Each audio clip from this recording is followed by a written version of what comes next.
नमस्कार। बड़ी खबर पर बड़ी और सार्थक बहस के साथ हम लेकर हाजिर है 5 की पंचायत। मैं हूं आपके साथ रीमा पराशर। बिहार में तो एसआईआर का असर दिखाई दे ही रहा है। एक तरीके से ऐसा लग रहा है कि विपक्ष ने चुनाव आयोग के खिलाफ ही वोट युद्ध ये लड़ने की तैयारी कर ली है।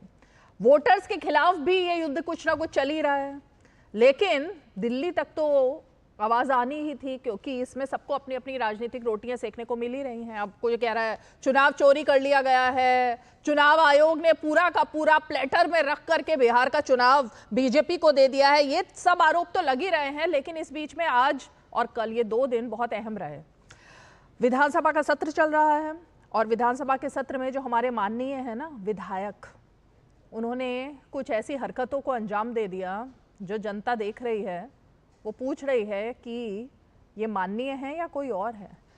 पहले तो कल कागज़ फेंके गए स्पीकर की चेयर पर, गेट ब्लॉक कर दिया गया धरना देते हुए, किसी को अंदर जाने नहीं दिया जा रहा था, खुद स्पीकर को अंदर जाने के लिए जद्दोजहद करनी पड़ी। और आज एक दिन बाद कल भी ऐसे ही पूरा दिन हंगामा ठप रही कार्यवाही, और आज दूसरे दिन बाप भाई माँ इन सबको लेकर के इस तरीके की भाषा का इस्तेमाल किया गया कि मतलब वो यहाँ पर ना आपको सुनाई जा सकती है ना आपको बताई जा सकती है। और ये कोई गली छाप लोग बात नहीं कर रहे थे, बल्कि बात कर रहे थे हमारे चुने गए विधायक, यानी माननीय विधायक। अब माननीय विधायक जब ऐसी भाषा का इस्तेमाल करें तो आखिर होना क्या चाहिए, ये भी तो एक सवाल है ना। तो ज़रा आज थोड़ा सा ना इस पर चर्चा करेंगे, क्योंकि हमने बहुत सारी तस्वीरें दिल्ली में भी देखी, संसद में भी देखी इससे पहले, कि कैसे स्पीकर पर कभी कागज़ फेंक दिए जाते थे, कभी बिल फाड़ दिया जाता था, कभी धक्का मुक्की की जाती थी, कभी गुत्थम गुत्था हो जाते थे विधायक। लेकिन अब गाली गलौज तक, मतलब भाषा की मर्यादा तक ये भी तार तार अगर हो जाएगी तो आखिर किस मुंह से अब जनता के बीच वोट मांगने के लिए ये नेता हमारे जाएंगे। आज जरा इसी पर चर्चा करेंगे कि एसआईआर के बहाने ये जो वाक युद्ध चल रहा है, संयम खोने का युद्ध चल रहा है, उसका अंजाम आखिर कहां तक लेकर के जाएगा हमारे देश को भी और हमारे विधायकों को भी। लेकिन सबसे पहले जरा तस्वीरें देख लेते हैं।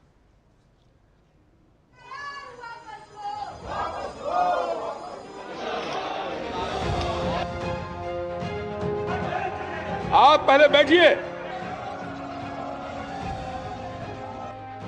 जब उम्र तुम्हारा कम था, तुम्हारे पिताजी 7 साल मंत्री थे और उसके बाद तुम्हारी माता 7 फिर मंत्री रही, आज तुम मुख्यमंत्री रहे।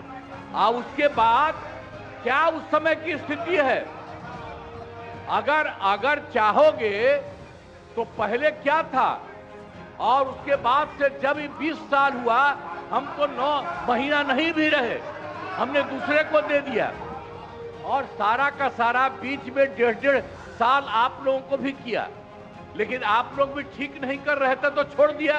अब हम लोग जो साथ में रहे शुरू से, अब उन्हीं के साथ सब मिल रहेंगे। अब ये सब जो बोलते रहता है, आप बताइए, तो जब भी इन लोगों का कोई काम आता है, आई बोलते हैं तो इन लोगों के हित में हम काम करते हैं।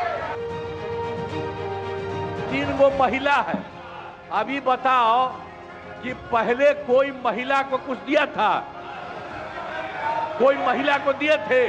अरे हम ही ने 50% किया। बैठो ना, कुछ किया? अरे इसकी माता थी तो उसी पर ना बोल रहे हो? क्या है? हम लोगों ने जितना ज्यादा महिलाओं के लिए भी किया, 50% शुरू किया 6 से ही, 2006 से ही, और कितना ज्यादा महिलाओं के लिए किया। और उसके बाद आप लोग मुस्लिम के लिए क्या किए? कुछ नहीं किए। अपने पक्ष को नहीं रखे हैं और सूत्रों से खबर मिलती रही है। 2003 में यह ड्राइव हुआ था महोदय, जब अटल जी की सरकार थी, उस समय 1 से 2 साल लगा था इसको करने, और अब ये जाकर के हो रहा है। यानी इन बीच में 2025 और 2003 के बीच में कई चुनाव हो गए। यानी हम मान लें कि नीतीश कुमार जी मुख्यमंत्री बने हैं तो वो फर्जी मुख्यमंत्री बने हुए हैं। लोगों ने जिस तरह के भाषा का उपयोग किया, और नेता प्रतिपक्ष दोबारा खड़े हो गए और उनका एक नेता है भाई वीरेंद्र जी कहता है ये विधानसभा किसी के बाप का है। इस तरह का उसके जंगल राज के अराजकता सदन के अंदर गुंडा राज स्थापित करना चाहता है। ये भूल गए हैं कि ये 90 का दशक नहीं है जनता को भरमाने का, SIR पर लोगों को बरगलाने का ये बयानबाजी कर रहे हैं, संवैधानिक संस्था का अपमान कर रहे हैं। ये जो वोट चोरी छिपे और इलेक्शन कमीशन को माध्यम बना के जो किया जा रहा है, इस पे जब तक रोक नहीं लगेगी तब तक हमारा आंदोलन जारी रहेगा। अब इन्होंने क्या किया है कि अब हम बिहार का पूरा सिस्टम नए तरीके से करेंगे, वोटर डिलीट करेंगे और नए तरीके से वोटर लिस्ट लाएंगे। हिंदुस्तान में इलेक्शन चोरी किए जा रहे हैं, ये रियलिटी है हिंदुस्तान की। हताश निराश राजद के लोग कभी टेबल उलट रहे हैं, कभी काला कपड़ा पहनकर आ जा रहे हैं, और जो वोट का वेरिफिकेशन रिवीजन हो रहा है, SIR जो योजना है वो बहुत अच्छे तरीके से बिहार में हुआ है। बीजेपी के पास मशीन है कोई जो वो हर बूथ पे पहुंचाते हैं कि अगर आप पे आधार नहीं है तो 5 मिनट में आधार बना देते हैं बीजेपी के लोग। अगर वोटर ID कार्ड नहीं है तो पता नहीं कौन सी मशीन उनके पास है कि तुरंत वोटर ID कार्ड बना लेते हैं। तो मैं चाहता हूं कि इसकी जांच हो कि ये कौन सी मशीन है, ये विपक्ष को भी दी जाए। कोई मतलब नहीं है। चुनाव आयोग जीत का प्रमाण पत्र चुनाव से पहले भारतीय जनता पार्टी को दे रहा है, और 52 लाख वोट अगर आप काट दे रहे हैं, 52 लाख मतदाता अगर आप वोट करने से वंचित कर रहे हैं, तो 2-2, 2.5 लाख में तो आपने देखा हरियाणा में इतना बड़ा उलटफेर हो गया। तो 52 लाख वोटों में तो आपने पूरा चुनाव ही खत्म कर दिया। जो मर गए हैं उनका नाम है, जो जीवित हैं उनका नाम नहीं है, जो व्यक्ति है उसका 2-2 बार नाम है, उसका 3-3 बार नाम है, डुप्लीकेसी ऑफ द वोट, ये सारी शिकायतें विपक्ष निरंतरता में हर चुनाव के बाद करता रहा है। और आज जब उनकी शिकायत को एड्रेस किया गया है चुनाव आयोग के माध्यम से, तो उनको उस पर भी शिकायत है, तो छिट भी आपकी पट भी आपकी नहीं चले।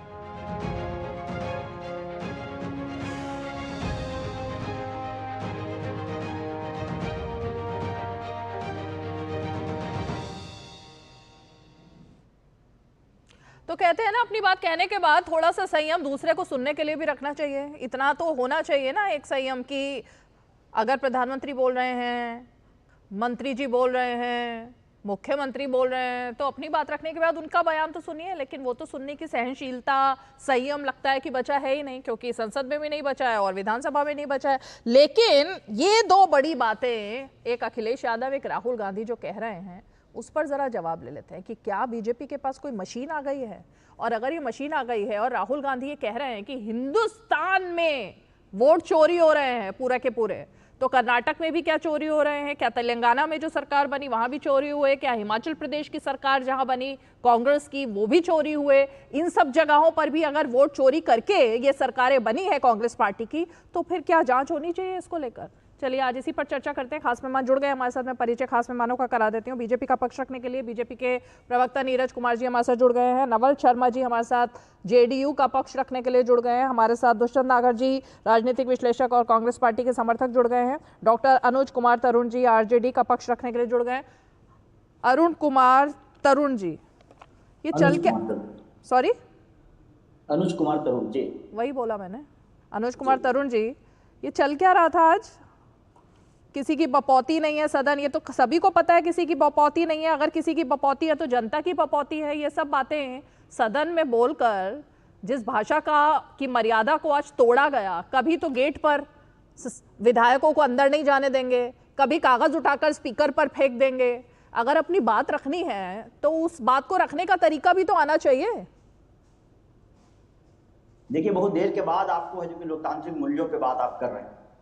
विपक्ष लगातार जब लोकतांत्रिक तरीके से अपनी मांग कर रही थी, उस समय कहाँ गए आप लोग? लोकतांत्रिक मूल्यों का क्या आज बिगड़ा है ढांचा? ये हमेशा लोकतंत्र में विपक्ष की आवाज को जिस तरह से लापरवाही के साथ और दबाने की कोशिश की जा रही है, उस पर चर्चा नहीं होगी क्या? हम बार बार कह रहे हैं कि एसआईआर पे हम जवाब मांग रहे हैं चुनाव आयोग का, आप इतने उतावला क्यों हैं? आप इतने बेचैन क्यों हैं जवाब देने के लिए? इसका मतलब है कि चुनाव आयोग के साथ साठगांठ है आपकी, और आप जानते हैं कि बिहार का चुनाव आप हारने वाले हैं, इसलिए किसी भी तरीका से हेर फेर करके आप चुनाव जीतने की कवायद में लग गए हैं। और आप विपक्ष यदि मांग कर रहा है चर्चा का, तो आप कह रहे हैं कि उनकी जुबान बिगड़ रही है। अरे भाई, आप वो तो श्री राम प्रभु भी जब समुद्र से रास्ता मांग रहे थे, 3 दिन तक अगर रास्ता नहीं दिए तो भी धनुष बाण उठा लिए थे। इस तो विपक्ष का सब्र मनाइए आप, कि अभी तक बहुत सब्र से लोकतांत्रिक तरीके से हम प्रदर्शन कर रहे हैं, लोकतांत्रिक तरीके से मांग कर रहे हैं, लेकिन हमारी मांग को आप दबा रहे हैं और उल्टा है कि हमें पे इल्जाम लगा रहे हैं। कैसी बात कर रहे हैं आप? फिर क्या करेंगे?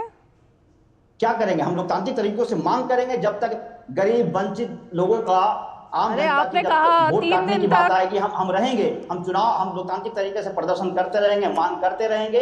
और आप है जो कि इतना उतावला क्यों हो रहे हैं जवाब देने के लिए? आप हमें हमारी आवाज को दबाने के लिए बेचैन क्यों है? क्या संवैधानिक संस्थाओं पे सवाल खड़ा करना क्या गलत काम है क्या? संवैधानिक संस्थाओं पे विधानसभा पार्लियामेंट में चर्चा नहीं होगी तो कहां होगी? क्या हम 5 मिनट के डिबेट में चर्चा कर लेंगे?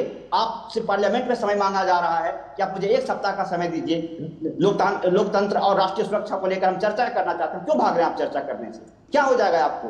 तो आप चाहते हैं आपने कि विपक्ष की आवाज को दबा दिया जाए? भगवान राम ने 3 दिन तक इंतजार करने के बाद धनुष उठाया, हम तो फिर भी लोकतांत्रिक तरीका अपनाने की कोशिश कर रहे हैं, लेकिन सब्र का बांध टूट रहा है। मैंने वही तो पूछा कि 3 दिन के बाद आप क्या करेंगे? नहीं, विपक्ष की कौन सी डिमांड को आपने सीरियसली लिया, गंभीरता से लिया है? हम इसी बात को तो कह रहे हैं कि हम बार बार कह रहे हैं कि इस पे चर्चा करिए। ना पार्लियामेंट में चर्चा करना चाहते हैं, ना विधानसभा में चर्चा करना चाहते हैं, ना चुनाव आयोग ठीक से बात करना चाहता है। इसका मतलब है कि चुनाव आयोग और बीजेपी में साठगांठ है। अब बताइए, आम आदमी का नाम काटा जा रहा है। आपने किस आदमी से फॉर्म भराया, किसका अधूरा फॉर्म भराया, किसको आपने पावती रसीद दिया? अब साफ चुनाव आयोग जब नोटिफिकेशन करती है कि एक फॉर्म है जो कि जनता को दिया जाएगा, एक फॉर्म है जो कि बीएलओ लेंगे, जनता को फॉर्म क्यों नहीं जा रहा है? कल जनता कैसे क्लेम करेगी कि हमने फॉर्म भरा या नहीं भरा है? ये सारी मुद्दों पे बात करना गुनाह है क्या? आप लोकतांत्रिक है क्या? अनुज जी, आप अपनी बात को कॉन्ट्राडिक्ट कर रहे हैं। आप कह रहे हैं कि बीजेपी क्यों बोल रही है, जेडीयू जवाब क्यों दे रही है? क्या ये चुनाव आयोग के प्रवक्ता है? आप एक तरफ आप कह रहे हैं कि चर्चा हो। अरे भाई सुनिए, सवाल सुनिए ना, सवाल सुनिए, सवाल मेरा कंप्लीट नहीं हुआ है, मेरा सवाल कंप्लीट नहीं हुआ, मेरा सवाल कंप्लीट नहीं हुआ है, गलत बात है, मेरा सवाल कंप्लीट नहीं हुआ, पूरा सवाल सुनिए पहले। हाँ बताइए। एक तरफ आप कह रहे हैं कि वो बीजेपी के प्रवक्ता नहीं है, दूसरी तरफ आप कह रहे हैं चर्चा होनी चाहिए। अरे सुनिए सवाल, दूसरी तरफ आप कह रहे हैं कि बीजेपी प्रवक्ता नहीं है और चर्चा भी होनी चाहिए। तीसरी तरफ मुझे यह समझ नहीं आ रहा, क्या चुनाव आयोग के नुमाइंदे, अब ऐसी कोई व्यवस्था देश में हो गई है कि वो सदन में चुनकर आने लगे हैं और वो जवाब देंगे अपने पैमाने पर? इसका मतलब है कि आपको लोकतांत्रिक तरीकों का पता नहीं है। जवाब कहां दे रहे हैं? मीडिया में दे रहे हैं। जवाब कहां दे रहे हैं? जहां पा रहे हैं वहां दे रहे हैं। हम तो चाहते हैं कि संवैधानिक जो संस्था है, जो लोकतांत्रिक प्रणाली है, पार्लियामेंट में इस पर बहस कराइए, पार्लियामेंट में जवाब दीजिए, हमारी बात भी सुनिए, आप भी अपनी बात कहिए। तो कतरा क्यों रहे हैं? क्या सड़क पे जवाब दिया जाएगा? आपको जनता जिताकर इसीलिए भेजी कि विपक्ष का काम है सड़क पे आवाज उठाना, जो जनता है उसकी आवाज को बुलंद करना पार्लियामेंट में। आपका जवाब देना कर्तव्य बनता है पार्लियामेंट में जवाब दो ना, आप चर्चा कराओ ना। 16 घंटा में है जो कि इतने सारे विधायक और एमपी जीत कर आए, क्या 16 घंटा में इतने गंभीर मसला पे चर्चा करना आसान काम है क्या? क्यों नहीं समय दे रहे हैं आप? इसका मतलब है कि चोर के दाढ़ी में तिनका, इनकी साठगांठ है। जानते हैं कि बिहार चुनावी हारने वाले हैं, इसलिए हेर फेर की राजनीति में लगे हुए हैं। ये किसको वोट काट रहे हैं? 52 लाख वोट काट देंगे, ये कोई मजाक की बात है क्या? आम आदमी, गरीब, गुरुआ, दलित, पिछड़ा का अगर वोट कटेगा तो ये आंदोलन और तेज होगा। डॉक्टर अनुज कुमार तरुण जी, पहली बात, ये बिहार विधानसभा का फोरम नहीं है जहां आप चिल्ला रहे हैं। इतना चिल्ला चोट मत कीजिए यहाँ पर बैठकर, इतना चिल्ला चोट मत कीजिए। ये बिहार विधानसभा नहीं है सर। सवाल सुनिए, जवाब दीजिए, सवाल सुनिए, डिबेट कीजिए। मेरे ऊपर चिल्लाना बंद कीजिए, मेरे ऊपर चिल्लाना बंद कीजिए, मेरे ऊपर चिल्लाना बंद कीजिए मिस्टर, मेरे ऊपर चिल्लाना बंद कीजिए, वरना मेरे पास भी तरीका म्यूट बटन दबाने का आपका। इस तरह चिल्लाने के लिए शो नहीं बनाया गया है। आपको मैंने ओपनिंग स्टेटमेंट के लिए दिया एक सवाल, ना आप सवाल सुनते हैं, ऊपर से इतना हाइपर हो रहे हैं, इतना चिल्ला रहे हैं। भाई क्या चक्कर है? क्या हो गया? ऐसा क्या हो गया? इतनी बिलबिलाहट क्यों हो रही है?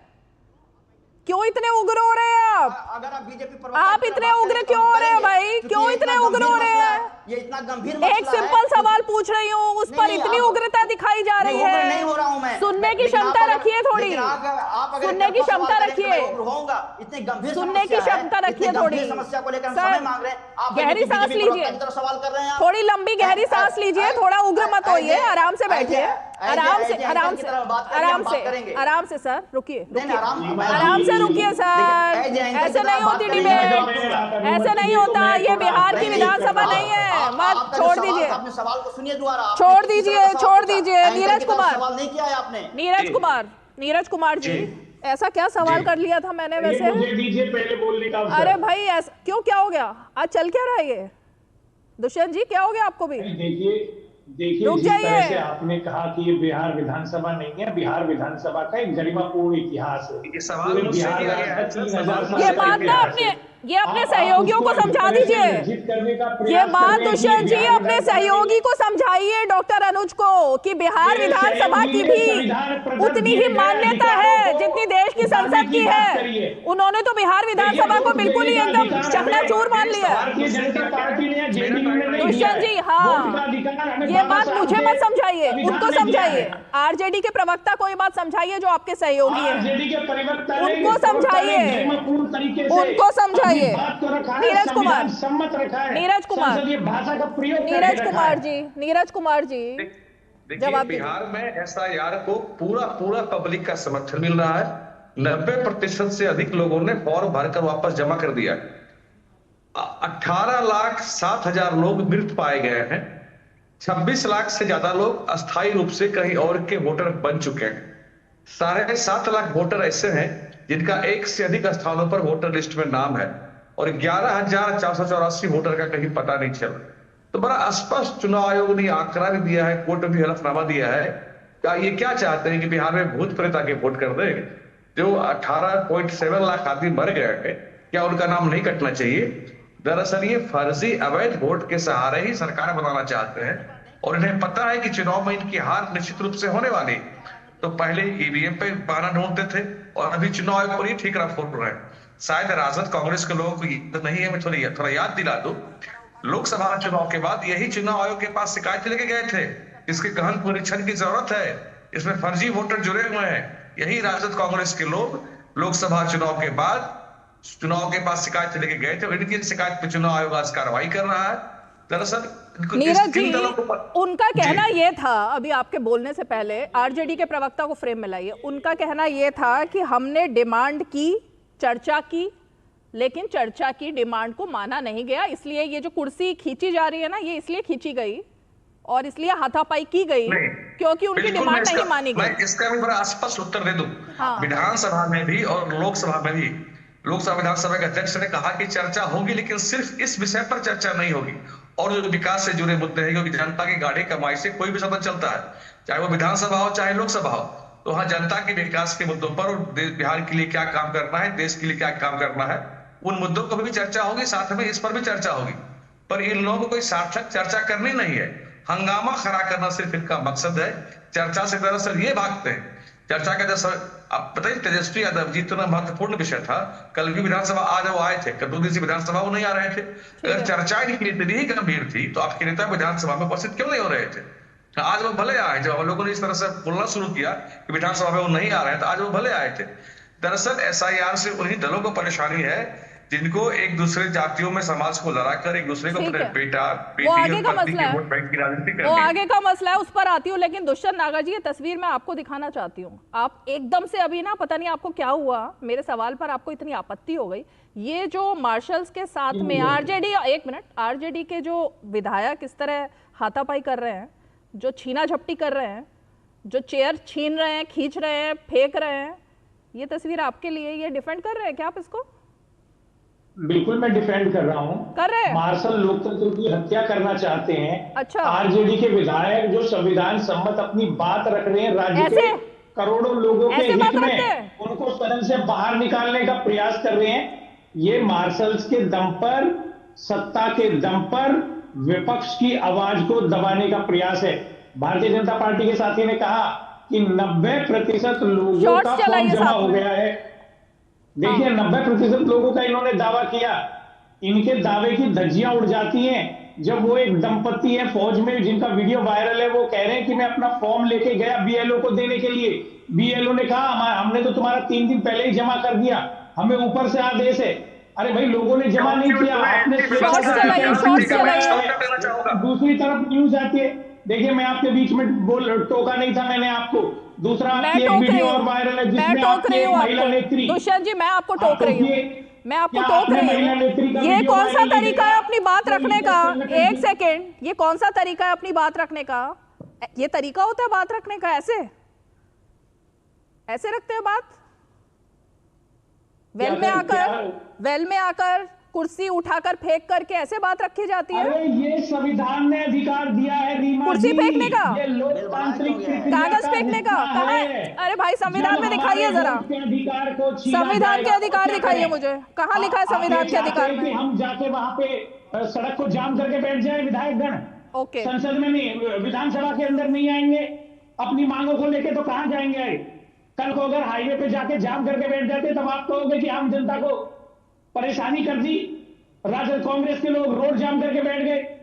ये नवल शर्मा जी, सही तरीका है। संविधान की किस धारा के तहत ये लिखा है कि वेल में खड़े होकर चिल्लाकर लोगों के लिए गेट बंद करके, लोगों के लिए नहीं विधायकों के लिए गेट बंद करके, चक्का जाम करके, कुर्सी फेंक कर, कागज फेंक कर, इस तरह से अपनी बात रखी जाए? नवल शर्मा, नवल शर्मा, नवल शर्मा जी, ओके थोड़ा जी जी। देखिए शायद आपको जानकारी नहीं है कि राष्ट्रीय जनता दल एक ऐसी पार्टी है जिसका अपना संविधान है। अच्छा। इसके अपने नियम कायदे हैं और उस संविधान की जो समझदारी है उस पर राष्ट्रीय जनता दल का अपना खास पेटेंट है। तो ये जिस संविधान की बात कर रहे हैं उस संविधान को बिहार ने 1990 से 2005 तक देखा है कि इन लोगों ने अपने संविधान के जरिए कैसे बिहार को 15 वर्षों तक चलाया।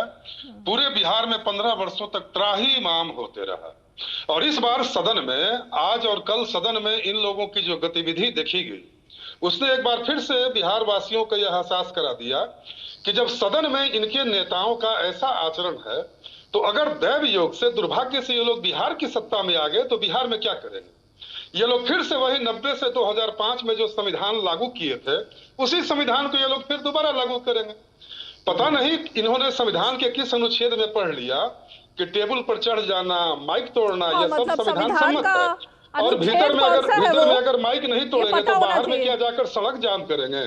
अजीब व्याख्या और अजीब व्याख्याकार हैं आपके विश्लेषक महोदय। देखिए महत्वपूर्ण यह है कि पूरे घटनाक्रम का लब्बो-लुबाब यह है कि अगर कोई विद्यार्थी यह जानता है कि हम परीक्षा में फेल कर जाएंगे तो उसका पूरा प्रयास होता है कि यह परीक्षा ही रद्द हो जाए। वही हाल राष्ट्रीय जनता दल का है। ये लोग जान गए हैं कि बिहार के चुनाव में इनका हश्र क्या होने वाला है। नहीं तो ये जो सवाल पूछ रहे थे, बस मेरा 2-3 बुनियादी सवाल है जिसका जवाब ये लोग देते। आपके पूरे विरोध का लब्बो-लुबाब यही न है कि बिहार में जो वोटर लिस्ट तैयार होगा उसमें आपके समर्थक घट जाएंगे, ऐसा आपका आरोप है। यही इनका मुख्य आरोप है। तो जरा ये बताइए कि 2005 से लेकर 2025 तक इसी वोटर लिस्ट के आधार पर आप बिहार में फेंकाए हुए हैं। बिहार की जनता आपको स्वीकार करने के लिए तैयार नहीं है। और हमें तो 2019 के चुनाव में 40 लोकसभा में से 39 लोकसभा सीट इसी वोटर लिस्ट से मिला। 2005 से हमारी लगातार सरकार बन रही है इसी वोटर लिस्ट से। फिर भी हम रिवीजन के समर्थन में खड़ा हैं। इसलिए खड़ा है क्योंकि हमारी आस्था लोकतांत्रिक मूल्यों के प्रति है और हम यह जानते हैं कि इलेक्शन कमीशन एक स्वतंत्र और स्वायत्त संस्था है और भारत में लोकतंत्र के शुद्धिकरण के लिए वोटर लिस्ट का शुद्धिकरण प्राथमिक शर्त है। ठीक है। ये दूसरा आरोप लगाते हैं कि जो वोटरों के नाम काट दिए जाएंगे जो बाहर में काम करने वाले श्रमिक हैं, तो आपके पास कौन सा प्रयोगशाला आपने बिठा रखा है कि आपको पता है कि ये सारे आप ही के वोटर हैं? अनुज जी जवाब दीजिए। डॉक्टर अनुज जवाब दीजिए। कौन सा मशीन आपने? मेरी बात इन 2 सवालों के जवाब लेते हैं डॉक्टर अनुज। देखिए मुझे बड़ी हंसी आती है कई बार जनता दल यू जो बोलते हैं बड़ी बड़ी बात कर रहे हैं, इनके पास 2 ही स्लोगन है 2005 से पहले क्या होता था और ये ऐसी पार्टी है जो दूसरी नंबर की पार्टी है, तीसरी नंबर की पार्टी है, और कभी इनकी हैसियत नहीं है कभी सरकार बनाने की, कभी हमारे कंधे पे, कभी बीजेपी के कंधे पे सरकार बनाने वाले लोग। शर्मा जी को बाद में उनको नहीं, शायद शर्मा जी को नहीं पता है 1990 के दशक में 2005 के बीच में सामाजिक समीकरण क्या था, और जो सामाजिक समीकरण, जिस सामाजिक न्याय की हम बात करते हैं, जंगल राज कहने वाले आज कितने बेखौफ हो गए कहने, जिनकी अपनी तीसरी नंबर की हैसियत है। कोई बात नहीं, मैं आज भी मैं बोल रहा हूं कि 2010 के बाद से लगातार हम एक नंबर की पार्टी हैं। वो अलग बात है कि गठजोड़ में किसी तरह से सरकार हम नहीं बना पाए, जनता की पसंद आज भी हम पहली। ठीक है, देखिए सबसे पहली बात हम बार बार कह रहे हैं, कभी भी SIR के खिलाफ हम लोग नहीं गए। जो मांग हम लोगों ने रखा था उसी मांग को सुप्रीम कोर्ट ने भी रखा था। हमारी मांग क्या है, टाइमिंग को लेकर। देखिए कभी ऐसा नहीं हुआ कि चुनाव से पहले मृत लोगों का नाम हटाया गया और जो 18 साल से ऊपर हो गए उसका नाम नहीं जोड़ा गया। हमेशा होता रहा, ये रूटीन वर्क है, बार बार हम लोग कह रहे हैं। 2003 में भी हुआ और 30 दिन में ही हुआ, लेकिन इतने जटिल डॉक्यूमेंट्स हमने नहीं मांगे थे। जनता बहुत देख रही है, ग्राउंड रिपोर्टिंग को देख रही है। आप ग्राउंड रिपोर्टिंग करिए, पता चलेगा कि जनता को क्या क्या परेशानियां हो रही है। और आप है जो कि सिर्फ वोट बैंक की बात कर रहे हैं। आप, हम वोट बैंक की बात, हमें तो पता भी नहीं है कि जिसका नाम कटा हमारा वोटर है कि आपका वोटर है। हम आम आदमी की बात कर रहे हैं, आम वोटर की बात कर रहे हैं, हम लोकतंत्र की बात कर रहे हैं, जिसमें ऑब्वियस है गरीब है, जो कम पढ़े लिखे लोग हैं, कम जागरूक हैं। खास करके मांझी जी को खुद सोचना चाहिए, कैसे हैं, मांझी की पार्टी है, दलितों की पार्टी है, सारे मांझी खेत में हैं, धान रोप रहे हैं, सारे जो दलित वर्ग के जो मजदूर हैं, किसान हैं, खेतों में हैं, वो कागज बनवाएंगे या आप वो डॉक्यूमेंट जमा करेंगे। अभी भी ग्राउंड रिपोर्टिंग जो बता रहा है, मेरी बात सुन लीजिए, ग्राउंड रिपोर्टिंग जो बता रहा है कितनी अनियमितता है। सर क्या 2.70% सिर्फ इतनी संख्या है जो बाकी है, जिनके अभी फॉर्म भरने बाकी हैं। 97.30% के हो चुके हैं, फॉर्म भर चुके हैं। इस आंकड़े की सच्चाई कितना, इसी पर हम बहस चाहते हैं, इस आंकड़े की सच्चाई कितनी है। आप ग्राउंड रिपोर्टिंग की बात करिए ना, आप जो ग्राउंड रिपोर्टिंग करता है उस पर आप FIR कर देते हैं। अजीत अंजुम जो ग्राउंड रिपोर्टिंग करके सच्चाई दिखा रहे थे, सारी गड़बड़ियों को दिखा रहे थे, आपने उस पर FIR कर दिया। ये तो मानसिकता है। इसका मतलब है कि SIR की जो मंशा है वो मतगणना के लिए नहीं, वोटर लिस्ट तैयार करने की नहीं है। डॉक्टर अनुज और है, डॉक्टर अनुज पता चल रहा है हम लोगों को। डॉक्टर अनुज को हम लोग लगातार हम लोग होने नहीं देंगे। इसके लिए आंदोलन करना पड़ेगा, हर लोकतांत्रिक तरीकों को अपनाएंगे और सड़क से लेकर संसद तक हम लोग आंदोलन करेंगे और कर रहे हैं। ओके डॉक्टर अनुज, मेरे ख्याल से आपके लिए तो पूरे देश में, पूरे भारत में सिर्फ एक ही पत्रकार है जो कि सही रिपोर्टिंग कर रहा है, उसका नाम है अजीत अंजुम। लेकिन मेरे लिए तो, लेकिन मेरे लिए, अरे सुनिए भाई, फिर बोलने लगे बीच में, फिर बीच में बोल रहे हो आप, फिर बीच में बोल रहे हो आप। लेकिन मेरे लिए एक सेकंड सुनिए तो सही भाई, फिर बोल रहे हैं बीच में, फिर बीच में सवाल भी नहीं सुनते, सवाल ही नहीं सुनते आप, इतने उग्र हो जाते हो। अरे टाइम वेस्ट करते हो फिर आप इतना बोलकर। आप अपने पत्रकार जो ईमानदारी से पत्रकारिता कर रहा है उस पे सवाल खड़ा है। हाँ तो अब सुन ले, अब सुनिए ना, सुनिए। मैं यहाँ बैठा हुआ हूँ, अरे भाई सुन लो, निकाल के दिखाइए आप कि आपने एक भी ईमानदारी से पत्रकारिता की हो। आपने डॉक्टर अनुज अब गंभीरता से, थोड़ा सा शो में गंभीरता लेकर आइए। मैं गंभीर सवाल आपके लिए पूरे देश में सिर्फ अजीत अंजुम एक पत्रकार है जो पत्रकारिता कर रहा है, लेकिन हमारे लिए DD न्यूज का एक संवाददाता जो गाँव में, कस्बे में, चप्पे चप्पे पर तैनात है और वहां से रिपोर्टिंग करके भेज रहा है, मैं उनको सही पत्रकार समझती हूँ और वो सही रिपोर्टिंग करके हमें भेज रहे हैं। जो रिपोर्टिंग हम रोज चैनल पर दिखा रहे हैं, आपके चिल्लाने से कुछ होगा नहीं।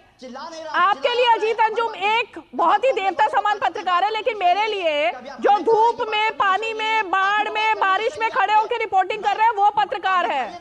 थोड़ा सा उनके बारे में भी बात करना सीखिए और उनकी रिपोर्टिंग भी देखिए थोड़ा आंख खोल करके, थोड़े से चैनल्स देखिए तो आपको पता लगेगा सच्चाई कहाँ पे चल रही है। नवल शर्मा जवाब दीजिए, जवाब दीजिए। ये अजीत अंजुम एक ही पत्रकार से ऑब्सेशन हुआ हुआ इनको।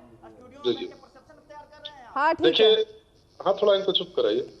देखिए है क्या कि पत्रकारों को भी, जैसे संविधान को मैंने बताया कि संविधान को देखने का इनका अपना नजरिया है, इनका अपना संविधान है, उसी प्रकार से पत्रकारों को भी देखने का इनका अपना नजरिया है। मैं समझा रहा हूं आपको। इनके लिए भारत में अभी अजीत अंजुम, रवीश कुमार, पुण्य प्रसून वाजपेयी, यही जो पत्रकार हैं वो केवल गरीबों और मेहनतकशों की आवाज उठाते हैं। बाकी जो भी पत्रकार हैं उन्हें अपने दायित्वों का ज्ञान नहीं है। उसी बड़ी कैटेगरी में आप भी शामिल हैं। तो इनके हिसाब से भारत में ये 3 महारथी पत्रकार हैं, अजीत, अंजुम, उनमें सिरमौर है।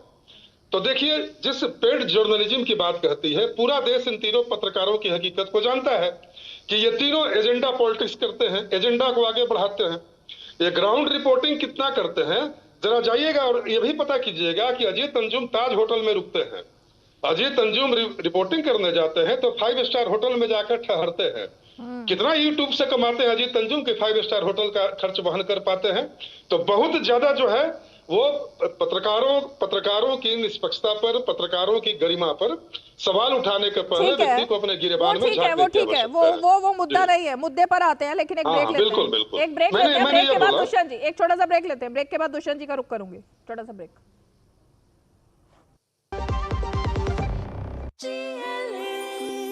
जो लक्ष्य चुना था समझ आने लगा है। जीएलए यूनिवर्सिटी, उच्च लक्ष्य की निश्चित प्राप्ति। सर, बेरी पुलाव ट्राई करो, मस्त है। कैसा है? अरे उसको काहे को घूरता है? टिप्स इग्नोर करने का, अपना दिमाग लगाकर ऑर्डर देने का। मार्केट का स्टॉक टिप्स बहुत लोग देता है, डेंजरस हो सकता है। कंपनी और रिस्क पूरा समझने का, फिर इन्वेस्ट करने का। सोच कर, समझ कर, इन्वेस्ट कर। दुष्यंत नागर जी, मुझे एक बात पूछनी थी आपसे। आपको पता, मेरी बात खत्म नहीं हुई। एक मिनट रुकिए। दुष्यंत नागर जी, क्या आपको उस राज्य का नाम पता है, उस बूथ का नाम पता है जहां पर देश का पहला बूथ कांड हुआ था, जहां पर बूथ के बूथ चोरी हो जाते थे, बूथों पर कब्जा कर लिया जाता था? किस पार्टी का विधायक था वहां से? एक मिनट रुकिए नवल जी, एक मिनट रुकिए ना, दुष्यंत जी से सवाल है। हाँ दुष्यंत जी, वो कौन सा राज्य था जहाँ पे सबसे ज्यादा बूथ लूटे जाते थे, बूथ के बूथ गायब हो जाते थे, जला दिए जाते थे, उनमें स्याही फेंक दी जाती थी? कहाँ पे होता था ये? बहुत धन्यवाद, आपने बोलने का अवसर दिया। आज ही नेता प्रतिपक्ष श्री राहुल गांधी जी ने संसद के प्रांगण में मीडिया से बात करते हुए बताया है कि मेरे पास में पूरा रिकॉर्ड है, कर्नाटक में ब्लैक एंड व्हाइट किस तरह से भाजपा ने चोरी करी है। कर्नाटक में कांग्रेस पार्टी ने केस डाल रखा है। कर्नाटक में जी, बूथ कौन तो लेने दीजिए, सुन लीजिए, आपके काले कारनामे, आपके काले कारनामे दुनिया के समक्ष आ रहे हैं। थोड़ा धैर्य करिए, ये भारत महान देश है, यहाँ पे कोई घपलेबाजी नहीं चल सकती, जनता ये बर्दाश्त नहीं करेगी। जिस तरह से कारनामे आपने हरियाणा के चुनाव में किए, दिल्ली हाईकोर्ट में केस चल रहा है, महाराष्ट्र का चुनाव आयोग के रोज ट्वीट आते हैं, कांग्रेस रोज जवाब देती है। तो आप लोगों का तो ना ये एक तरीके से चुनाव को प्रभावित करके जीतने का पूरा एक तरीका आपने अपना लिया है। दुष्यंत जी, सरयूग प्रसाद सिंह का नाम सुना है क्या? एक मिनट, सरयूग प्रसाद सिंह, आपने कितनी बार शिकायत करी? सरयूग प्रसाद सिंह का नाम सुना है क्या? कांग्रेस की सरकार। अरे भाई दुष्यंत जी, सरयूग प्रसाद सिंह, इनका नाम सुना है आपने? कांग्रेस के नेता थे, 1957 के चुनाव में का भी नाम सुना है। दुष्यंत जी, मेरे में और उनमें तो कोई समानता हो नहीं सकती ना, मेरा नाम तो सुना होगा, सरयूग प्रसाद सिंह का नाम सुना है? आप भी देश की एक सम्मानित एंकर जो कांग्रेस पार्टी के उम्मीदवार थे। अब आपको स्टोरी नहीं पता, देखिए आपको इतिहास ही नहीं पता। कांग्रेस पार्टी के तो एक्चुअली कांग्रेस जो है वो इतिहास खत्म कर देना चाहती है। इतिहास के पन्ने खंगाले जाए तो कांग्रेस को तकलीफ होती है। पार्टी का जो इतिहास ये है कि गांधी भी कांग्रेस पार्टी के ही अध्यक्ष रहे हैं, जिनका विदेशों में जब भारत के प्रधानमंत्री आदरणीय श्री मोदी जी जाते हैं तो कहते हैं मैं गांधी के देश से आया हूं। तो कांग्रेस के नेताओं का छोड़ दीजिए आप, कांग्रेस का इतिहास बहुत विराट है, विशाल है, बहुत विस्तृत है। तो ये सवाल मैंने इसलिए पूछा दुष्यंत नागर जी, क्योंकि हम अपने देश को ना, देश का कोई भी मतदाता अब अपने देश को उस इतिहास को दोहराने नहीं देना चाहता जहां पर कि देश का पहला बूथ जो कि बेगूसराय में था, जिसमें कांग्रेस पार्टी के उम्मीदवार, उनकी तरफ से बूथ का बूथ लूट लिया गया, कब्जा कर लिया गया, गांव वालों के वोट कटवा दिए गए और जो लोग वोट डालने के लिए आए उन वोटों में स्याही डाल दी गई। उस दौर को जब याद करते हैं ना बिहार के, तो कांप जाते हैं इसलिए आज देश का कोई मतदाता दोबारा से वो होने नहीं देगा देश में। इसलिए चुनाव आयोग अगर मृत पाए गए लोगों के वोट काटेगा तो वो काटेगा। सरकार ने उस बूथ के चुनाव को रद्द किया था और वहां पे री-इलेक्शन किया। चुनाव कराने के आप प्रयास बता में दीजिए है पिछले 11 वर्ष में भारतीय जनता पार्टी ने कहां री-इलेक्शन कराया है? क्योंकि वो जानते हैं कि अवैध वोटर, मैं फर्जी वोटर के सहारे से पूछना चाहता हूं, वोट मिल सकता आपने री-इलेक्शन कराया है? नीरज कुमार, बूथ पर 11 साल में री-इलेक्शन नीरज कुमार जी जवाब दीजिए। कांग्रेस के समय में अगर शिकायत आती थी नीरज कुमार, बूथ कब्जा करने का इतिहास, छेड़छाड़ का इतिहास ये कांग्रेस का रहा है, राजद का रहा है। याद है राजद के काल में कहते थे कि बूथ से जिन्न निकलेगा, ये वही जिन्न निकलता था साहब। ये लोग बूथ कैप्चरिंग धोखाधड़ी करते थे, लेकिन आज चुनाव आयोग वोटर लिस्ट का शुद्धिकरण कर निष्पक्ष चुनाव चाहता है। और ये ध्यान रखिए, ये दुनिया का सबसे बड़ा लोकतंत्र है भारत, और लोकतंत्र की नींव है ये चुनाव। चुनाव को पारदर्शी बनाना, इसको वोटर लिस्ट का शुद्धिकरण करना, यह चुनाव आयोग का संवैधानिक अधिकार है, यह होना चाहिए। हर दल को इसका स्वागत करना चाहिए। आप ये कैसे समझ लेते हैं कि आप ही का वोट कट रहा है? हो सकता है हम लोग का वोट भी उसमें कट रहा हो। और चुनाव आयोग ने साफ साफ आंकड़ा दिया है ना कि कितने वोटर जो मृत पाए गए, आप बताइए उनका नाम नहीं कटना चाहिए। तो क्यों आप ऐसा चाहते हैं कि फर्जी वोटर वोट दें, जो मृत है उनका भी नाम रहे? कि क्यों आप चाहते हैं? इसके पीछे आपकी मंशा क्या है? मैं ये सवाल पूछना चाहता हूँ आपसे, इसके पीछे आपकी क्या मंशा है? और रही बात टाइमिंग की, जो 2003 में जब सघन इलेक्शन हुआ था उसमें भी 31 दिन का समय रखा गया था, दुष्यंत जी 1857 में पहुंच गए था। और सर 1947 के बाद के भारत में आई है, 1857 में नहीं जाना हमें। पहले अभी के भारत की बात कर लो। अपने वोट की रक्षा के लिए एक बिहारी अपने वोट की रक्षा बिल्कुल किसी गरीब वंचित पिछड़ा अति पिछड़ा का वोट नहीं कट रहा है, किसी दलित वंचित पिछड़ा अति पिछड़ा का वोट नहीं कट रहा है, न किसी समर वर्ग का वोट कट रहा है। जो अवैध वोटर हैं, जो मर गए या जिनका वोटर लिस्ट में कहीं और नाम हो गया या जिनका 2-3 जगह नाम था, उन्हीं का नाम कटा है। निश्चिंत रहिए, चुनाव आयोग गलत नहीं कर रहा है, सही काम कर, और आपको भी इसमें सहयोग देना चाहिए। किस तरह से वोटिंग प्रतिशत बढ़े, लोगों का लोकतंत्र के प्रति विश्वास बढ़े, लोकतंत्र को पारदर्शी बनाए रखना हर राजनीतिक दल का कर्तव्य होता है। ऐसे लोग एक दूसरे के बीच में बोलते हैं ना, इस तरह से एक दूसरे के बीच में बोलते हैं तो किसी को कुछ समझ नहीं आता। दुष्यंत नागर जी मुद्दाहीन हो चुके हैं, दुष्यंत नागर इस तरह की बात भी आपको करेंगे एक दूसरे आपको के मालूम बीच है में। कि आपको जीत नहीं मिलने वाली है, ओके आपको जीतने वाले हैं नहीं, विकास के बाद पर चुनाव आप टिकने वाले नहीं है। ठीक है, एक दूसरे के बीच में जब बोलते हैं ना, इंटरप्ट करते हैं, तो किसी को भी कुछ समझ नहीं आता, किसी की आवाज समझ नहीं आती, ना दर्शक समझ पाते हैं। लेकिन यही सवाल डॉक्टर अनुज आपसे है कि जो लोग मर चुके हैं यानी मृत हैं, जो लोग लापता हैं, जो लोग फर्जी मतदाता हैं, उनकी सूची में आते हैं, क्यों चाहते हैं आप कि वो लोग वोट दें? ऐसी क्या मजबूरी है? नहीं, हम लोग कभी नहीं कहे, कोई नई बात नहीं है, ये रूटीन वर्क है, समझिए इस चीज को। हाँ, जो लोग मर गए, जिनकी उम्र 18 साल से ज्यादा हो गई, उन मृत लोगों का नाम हटाया जाता है, जो नए वोटर होते हैं उनका नाम जोड़ा जाता है। ये रूटीन वर्क है, इसका कोई विरोध नहीं करना है। और ना ही हम ये कहते हैं कि जो फर्जी मतदाता हैं, जो बाहर के मतदाता हैं, उनको नाम शामिल करिए, हम इसके पक्ष में कभी नहीं। ओके। सबसे पहली बात कि अगर कोई बाहर के मतदाता है तो आ कैसे गए? सरकार में आप हैं। दूसरी बात कि अगर आ भी गए तो इतने दिनों से आप क्या कर रहे थे? चुनाव आयोग जो चुनाव की दृष्टि से जनवरी में जो लिस्ट तैयार किया था, अचानक आप किसके इशारे पर खारिज कर दिए? दूसरी बात, सुप्रीम कोर्ट ने इस बात को भी उठाया है कि आपको इतने कम टाइमिंग में इस कैसे करा रहे हैं आप। दूसरी बात की नागरिकता साबित करने का अधिकार आपको नहीं, गृह मंत्री को है। तीसरी बात कि आधार कार्ड आईडी प्रूफ है, उसको मान्यता क्यों नहीं दे रहे? देखिए, हम लोग टाइप को लेकर समझिए, ये सिर्फ राजनीति का मसला नहीं है। हम लोग हमेशा से जो वंचित समुदाय के लोग हैं, गरीब है, दलित है, पिछड़ा है, पहले भी 90 के दशक में भी जिनको बूथ पे चढ़ने नहीं दिया जाता था, उसके हमारे लालू प्रसाद यादव उसको ताकत देकर वोट देने का अधिकार। आज भी जिन गरीबों की बात कर रहे हैं हम, उनका जब वोट कटेगा तो ये शायद लोग की हत्या होगी, लोग के लिए सही नहीं होगा। आप इसको विपक्ष के द्वारा इसको ट्यूस करके अलग मोड़ देने की कोशिश कर रहे हैं। अरे भाई, आपको तो हमारे साथ होना चाहिए, जनता देख रही है कि कौन हमारे साथ खड़ा कौन नहीं है। चुनाव में इसका भी परिणाम आएगा। आप उसको सहायता नहीं कर रहे हैं ना, दिया जा रहा है, उसने आवेदन किया कि नहीं किया, उसके सिग्नेचर नहीं दिया जा रहा है, उसके फोटो चिपकाए जा रहे हैं। पहली बार चुनाव आयोग सिर्फ यह सुनिश्चित कर रहा है कि वोट वही दे जो भारतीय नागरिक हो। ये भारत के संविधान में लिखा है साहब, तो संविधान में लिखा है। चुनाव आयोग किसी की नागरिकता सिद्ध नहीं कर रहा है, ये कंफ्यूजन दिमाग से बिल्कुल निकाल दीजिए। नंबर 1 बात। नंबर 2 बात, 2003 में भी जब गन पुनरीक्षण हुआ था तो उस समय भी 31 दिन का ही समय दिया गया था, और 31 दिन में जब कुछ समय आए तो तकनीक नहीं था, AI नहीं था, इंटरनेट का जमाना नहीं था, मोबाइल का जमाना नहीं था।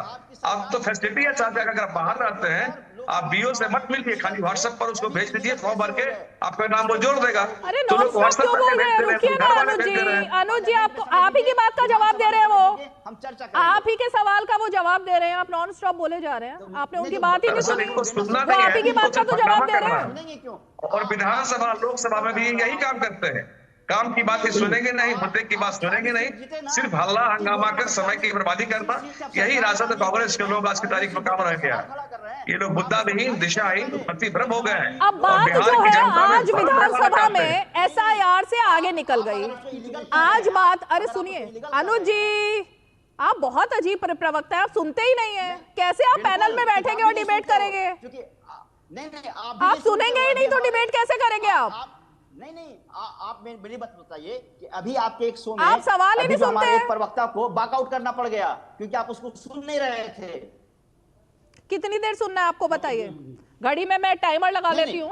कितनी देर बोलना चाहते हैं आप 1 घंटे के शो में? क्योंकि आप बताइए, आप चूंकि विपक्ष 1 घंटे के शो में कितनी देर आपको टाइम देना है ये बता दीजिए, मैं टाइमर लगाती हूँ अभी। जब मैं बोलता हूँ तो बीच में, और ये वॉकआउट की धमकी मत दीजिएगा, वॉकआउट की धमकी मत दीजिए, मुझे मत दीजिए। नहीं, वॉकआउट की धमकी नहीं चाहिए मुझे। लोगों को आप विपक्ष की आवाज को गंभीरता से सुनिए ना। विपक्ष की आवाज को दबाया जा रहा है, विपक्ष की आवाज को दबाया जा रहा है, घिसे पिटे, यही आरोप लगा लगा के ना आप लोगों का ये हाल हो चुका है, एकदम घिसे पिटे आरोप है। अब रुकिए एक सेकंड, नहीं, बात अब SIR से आगे निकल चुकी है। नवल जी, आज जो बात हुई कि मुसलमान, महिला और सुशासन, जिस बात को लेकर के मुख्यमंत्री ने आज अपनी पीठ थपथपाई, क्या आपको लगता है कि ये बात सही थी? क्योंकि बात तो SIR की हो रही थी, लेकिन बात अब महिला, मुसलमान और खासकर सुशासन पर आ गई। जी, देखिए आपने प्रसंग बदल दिया, नहीं तो मैंने नहीं बदला, नीतीश जी ने बदला था आज हाउस में। जी, मैं वही बता रहा हूँ कि नहीं तो 90 से 5 के बीच में इन लोगों ने बिहार में चुनाव का कैसा मजाक बनाकर छोड़ दिया था, मैं आपको उसकी पूरी दास्तान सुना था। खैर, मुख्यमंत्री जी ने महिलाओं की बात की, मुस्लिमों की बात की, बिल्कुल वाजिब है। ये लोग जो झूठी चिंता व्यक्त करते हैं, तो हमारे नेता माननीय नीतीश कुमार जी ने एक सवाल पूछा कि आप लोगों ने महिलाओं के लिए क्या किया, आप लोगों ने मुस्लिम तुष्टीकरण के अलावा मुस्लिमों की भलाई के लिए क्या किया। तो और आपको जानकर आश्चर्य होगा रीमा जी, और मैं आप खुले मंच से बोल रहा हूं कि आप 90 से 2005 के बीच का इतिहास उठाकर देखिए, इन लोगों के लिए, राष्ट्रीय जनता दल के नेताओं के लिए बिहार की माताएं और बहनें केवल उपभोग की वस्तु थी। उस दौर में बिहारी महिलाओं के साथ इन लोगों ने जो अत्याचार किए, जो जुल्म ढाए, उसकी मिसाल किसी भी अन्य राज्य के इतिहास में नहीं मिलती है। मुस्लिमों के लिए विकास की एक भी योजना नहीं। क्या किया इन लोगों ने? केवल तुष्टीकरण किया। इनको चुप कराइए। आपको पता है कि भागलपुर दंगा कांग्रेस के शासनकाल में हुआ और उस दंगे के आरोपियों को चांदी का मुकुट पहनाया लालू यादव जी ने। न उनके भलाई के लिए एक भी योजना, न मुस्लिम जमात के शिक्षकों, बच्चों के लिए, मुस्लिम जमात की महिलाओं के लिए, विधवा महिलाओं के लिए कोई योजना, कुछ भी नहीं। केवल झूठ मूठ का कि भाजपा सत्ता में आ जाएगी। तो भाजपा का झूठा डर दिखाकर लालू यादव जी ने 15 वर्षों तक अकलियत के भाइयों को टोपी पहनाने का काम किया। यही नीतीश कुमार जी बता रहे थे।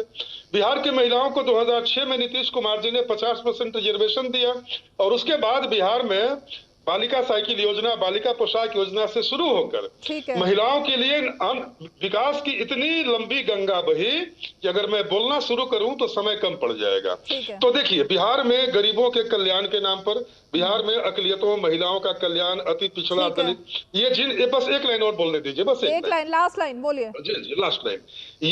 ये बता रहे हैं कि SIR से बिहार के गरीबों का हित मारा जाएगा। जरा पूछिए कि जब आप सत्ता में थे तो चारा घोटाला करते समय याद नहीं आया कि बिहार के गरीबों का भविष्य हम चल रहे हैं? जब अलकतरा पी रहे थे, अलकतरा पीते समय बिहार के गरीबों का चेहरा आपके जहन में नहीं कौन था? आपने बिहार के गरीबों का भविष्य चल दिया। उनके पेट पर लात मारते समय आपको याद नहीं आया? डॉक्टर अनुज, 5:44 हुए हैं। अब आपको मैं मौका दे रही हूँ इसी बात का जवाब देने के लिए जो बात यहाँ पर नवल जी ने बोली। अब काउंटडाउन शुरू हो रहा है, बोलिए। हाँ, शुक्रिया। देखिए मेरी बात सुनिए। 2-3 बात। पहली बात की, जब भी मैंने शुरू में ही कहा है कि जब भी इनकी इनसे बात करिए तो एक ही स्लोगन दोहराएंगे 2005 से पहले क्या होता था, जबकि आपको पता है कि लगभग 20 सालों से हम सत्ता में नहीं, ये अपना हिसाब किताब नहीं देते। और जब भी हमें मौका मिला है हम रोजगार पे बात, बीच में मैं बता रहा हूँ। उसके बाद आप जब भी मेरा बीच में समय मिला, हम रोजगार पे बात किए, बेरोजगारी पे बात किए, महंगाई पे बात किए, स्वास्थ्य पे बात की, लेकिन हमें 17 महीने का समय मिला, हमने जितना संभव था हमने करने की कोशिश की। ये कह रहे थे हम सामाजिक न्याय की बात, इनको मैं एक डाटा बता देता हूं आपको कि आप एक 2022-25 का एक डाटा है जिसमें SC ST के लिए 8 करोड़ 8 लाख रुपया जो SC ST स्कॉलरशिप के लिए आया था, उसको इन लोगों ने भवन निर्माण में लगा दिया, अन्य कार्यों में लगा दिया। और SC ST सामाजिक न्याय की हितैषी की बात करते हैं। मेरे पास लगातार डाटा है, मैं अभी दिखाता हूं कि 2021-22 में 17 करोड़ 445 रुपया, 22-23 में 18 करोड़ 450 रुपया, 23-24 में 11 करोड़ 796 करोड़ रुपया इन लोगों ने जो SC ST कल्याण के लिए आना था, इन्होंने अन्य कार्यों में लगा दिया। ये डेटा है, ये 546 हो गए, एक मिनट, ये UNI 546 2 मिनट हो गए।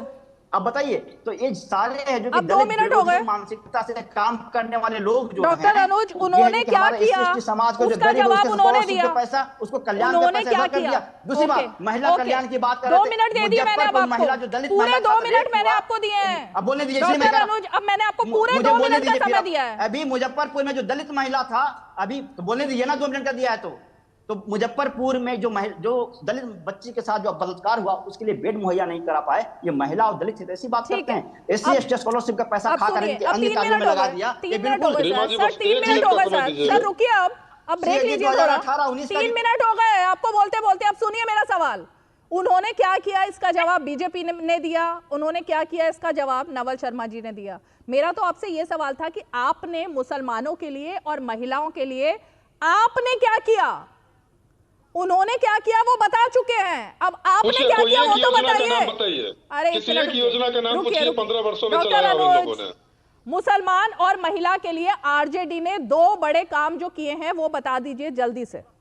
बिल्कुल, अब आप सवाल ही नहीं सुनेंगे तो कैसे बताएंगे डॉक्टर अनुज? आप तो समय भी देती हैं, महिला और मुसलमान के लिए आपकी सरकार में रहते हुए 2 बड़े काम जो आपने किए वो बताइए। नहीं, हम कितने दिन सरकार में रहे? हम जब रोजगार देते, क्या उसमें मुस्लिम शामिल नहीं थे? क्या उसमें हिंदू शामिल नहीं थे? बिहार का गठन होने के बाद से क्या आप लोग कभी सरकार में नहीं रहे हो? कम करते हैं तो क्या उसमें मुस्लिम शामिल नहीं होते?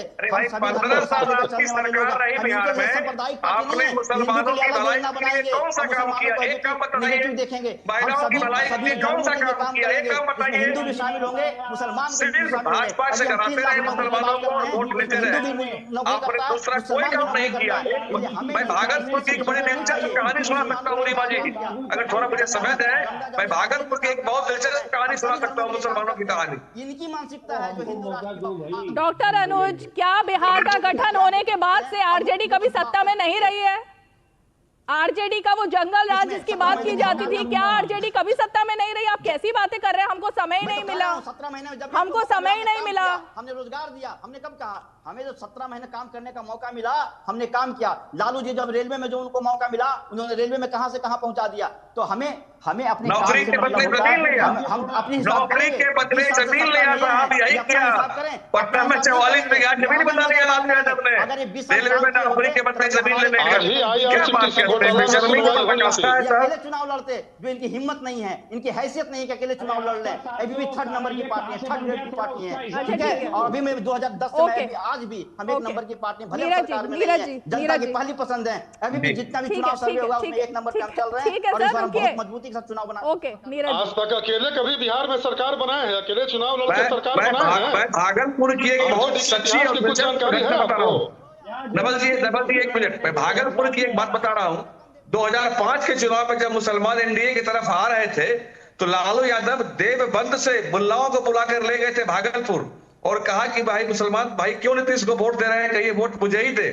तो वहां जो पीछे में वहां जब अहमुल्ला बात कर रहे थे, करघे की आवाज आ रही थी। मुसलमानों ने कहा लालू जी 15 साल तक आप हम लोग कहते रहे कि बिजली दीजिए, बिजली दीजिए, हथकरघा चलेगा, हम लोग यहाँ से कपड़ा भी देंगे तो हम लोग का उद्योग होगा, उद्योग चलेगा, विकास होगा, लेकिन आपने नहीं दिया। नीतीश जी बिजली दे रहे हैं इसलिए हम लोग इनको वोट दे रहे हैं। ये सिर्फ मुसलमानों का शोषण करते रहे। जो मुसलमान लघु उद्योग कुटीर उद्योग करते थे सबको उन्होंने ठप करवा दिया। सिर्फ भाजपा का डर दिखाकर उनका ये शोषण करते रहे, वोट बैंक लेते रहे। लेकिन आज मुसलमान भी बिहार का समझ रहा है कि लोग, चूंकि मोदी जी जब भी कोई काम करते हैं सबका साथ सबका विकास उनकी फिलॉसफी है। कोई जाति धर्म देखे कोई योजना उनकी नहीं आती। उनकी योजनाएं सभी के लिए होती है। लेकिन इनके समय में सारी योजनाएं सिर्फ एक ही परिवार के लिए होता था, लालू परिवार के लिए। सारा आरक्षण किसको जाएगा? लालू परिवार को जाएगा। बेटा बेटी साला भांजी उसी के लिए सारा आरक्षण होगा। क्योंकि आपके बोलने से पहले मकसद है बिहार को विकसित राज्य बनाना। ठीक है, मैं दुष्यंत जी को मौका दूं, लेकिन उससे पहले मैं एक लाइन सिर्फ बोलना चाहती हूँ। तेजस्वी यादव और लालू जी से बहुत कई बार उनका इंटरव्यू करने का मौका मिला और लालू यादव जी से चुनाव में भी कई बार मिलने का मौका मिला और तेजस्वी यादव का इंटरव्यू भी पिछली बार चुनाव में किया। मेरे ख्याल से शक्ति यादव, तेजस्वी यादव, लालू जी ये शो देख रहे होंगे या उनको जब ये क्लिप मिलेगी तो वो पूरे शो के दौरान देखेंगे कि किस तरह से मैंने डॉक्टर अनुज को सबसे ज़्यादा समय दिया, क्योंकि सबसे ज़्यादा सवाल उनके लिए थे। लेकिन उसके अलावा डॉक्टर अनुज लगातार नॉन स्टॉप हर फ्रेम में बोल रहे थे। कोई भी प्रवक्ता कुछ बोल रहा था वो हर फ्रेम में पीछे से बोल रहे थे। फिर उन्होंने मुझे ये धमकी भी दे दी कि पिछले शो में हमने वॉकआउट कर दिया था। तो सर, शक्ति यादव जी ये देख रहे होंगे शो, तो उनको मैं बता दूं भाई धमकी मत दीजिए, सबको मौका दिया जा रहा है। लेकिन ये तरीका नहीं होता कि नॉन स्टॉप हर फ्रेम में आप हर किसी के बीच में बोलो और फिर धमकाओ भी, वो तरीका ठीक नहीं है। दुष्यंत नागर जी, अब इस पर भी आपको आपत्ति हो सकती है।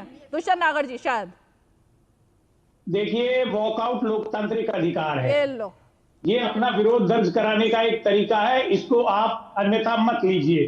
दूसरी चीज मैं कहना चाहता हूं, आपने कहा कि श्री लालू जी ने अल्पसंख्यकों के लिए, दलितों के लिए, पिछड़ों के लिए कुछ नहीं किया। अरे लालू जी मसीहा हैं। ओबीसी वर्ग को आरक्षण लागू करने में आदरणीय श्री लालू यादव जी की महती भूमिका रही है, जिसमें मुसलमानों को भी लाभ हुआ है। लालू ने देश की 55% आबादी को नौकरी का अधिकार दिया है। आप ऐसी बातें कर रहे हैं कि इन्होंने क्या किया? आरक्षण बिल्कुल गलत स्टेटमेंट है, बिल्कुल गलत स्टेटमेंट है। सिंह की सरकार थी, लालू यादव, शरद यादव, मुलायम सिंह यादव, तीनों ने भाजपा के दबाव डाल के और आपने को वापस ले लिया था। प्रताप सिंह जी की सरकार से समर्थन वापस ले लिया था। ये मैं जन के बीच पे कहना चाहता हूँ, अगर पिछड़ा को आरक्षण मिला है तो आरक्षण में आदरणीय श्री लालू यादव जी का बहुत बड़ा योगदान है। बीच में नहीं नीरज जी, बीच में नहीं। हाँ नहीं, आप जानकारी ठीक करिए। आपने मंडल आयोग की सिफारिशें लागू करने के बाद अपना समर्थन विड्रॉ कर लिया था। क्या बात कर रहे हैं? लालू यादव ने अडवाणी जी को आरक्षण कर लिया था, तब अपने समर्थन वापस किया था, क्योंकि लालू जी ने अडवाणी जी को गलत तरीके से गिरफ्तार कर दिया था। आप लोग अफवाह फैलाते हैं, अपने आप को पॉलिटिकल एनालिस्ट कहते हैं और एक एजेंडा चला रहे हैं। आप अफवाह फैला रहे हैं। बिल्कुल नहीं, आप गलत से हम लोगों ने नहीं, वो पॉलिटिकल एनालिस्ट के साथ साथ कांग्रेस के समर्थक भी हैं। वो कांग्रेस के समर्थक भी हैं। आंदोलन चलाया, 1977 से आंदोलन चलाया। लालू यादव जी सिफारिशें लागू कराने के लिए आप बात क्या कर रहे हैं? आप लालू जी पे सवाल उठाना चाहते हो, वो भी अल्पसंख्यकों के, दलितों के, पिछड़ों के अधिकार के लिए। सबसे बड़े नायक योजना का नाम बताइए जो लालू जी ने अल्पसंख्यक के लिए चलाया हो, महिला के लिए चलाया हो।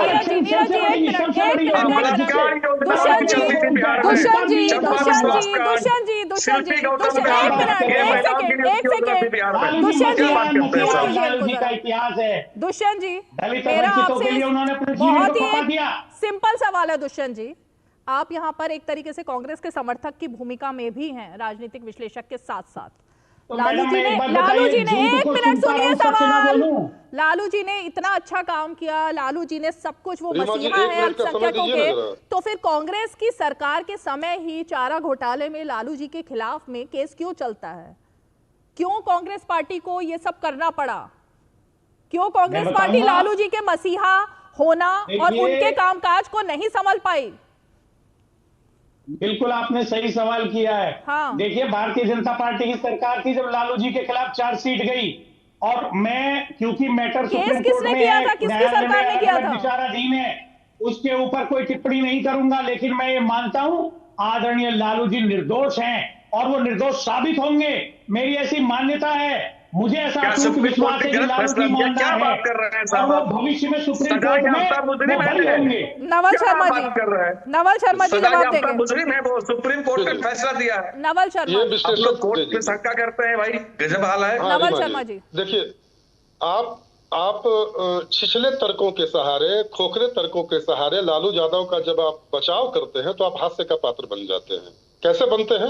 एक छोटी सी बात। तो आप बनते हैं। अरे सुनिए ना, आप बोलिए विद्वान महोदय, सुनिए जरा, आपकी बात को बीच में काटते हैं। ज्यादा विद्वता मत झाड़िए, बड़ी बड़ी बात। अरे ज्यादा विद्वता मत झाड़िए, बैठिए, आपकी बारी आएगी, आप बोलिएगा, आपकी बारी आएगी। झूठ खाली बैठ के बोल रहे हैं। 1978 में मंडल कमीशन का गठन किसने किया था रीमा जी? 1978 में मंडल कमीशन का गठन जनता पार्टी ने किया था, जिसमें माननीय अटल बिहारी वाजपेयी से लेकर आडवाणी जी सभी लोग थे। 89 में आरक्षण का प्रावधान आप बीपी सिंह की सरकार किसके सहयोग से चल रही थी? ये सारा देश जानता है। आपको पता है रीमा जी कि मंडल कमीशन को लागू करने के पहले मंडल कमीशन की जो भी बैठकें हुई, एक भी बैठक में लालू यादव भाग नहीं लिए थे।